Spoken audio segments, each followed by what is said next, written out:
Kedatangan penumpang di Pelabuhan Soekarno-Hatta, Makassar masih terus terlihat. Dari data Pelni, jumlah penumpang yang datang dominasi arus mudik Natal dan Tahun Baru.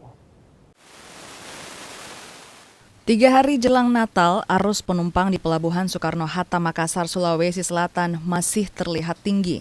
Kedatangan penumpang dari sejumlah daerah mendominasi penumpang arus mudik Nataru tahun ini.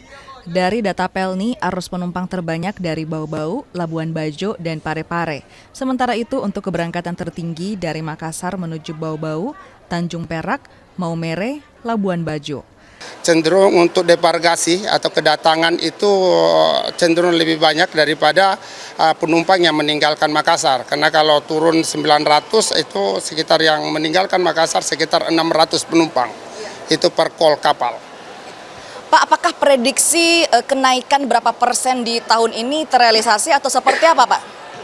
Ya, kita ngelihat karena hari ini masih di -3, kalau ngelihat masih tetap stabil. Prediksi awal memang kita mengalami kenaikan sekitar 0,8% untuk tahun ini di 2025, tapi ternyata sampai hari ini memang masih cukup lancar, kondusif, ya, tidak terdampak dengan desak-desakan yang khususnya di Pelabuhan Makassar. Tahun ini Pelni memprediksi jumlah penumpang arus mudik Nataru sekitar 552.000 penumpang.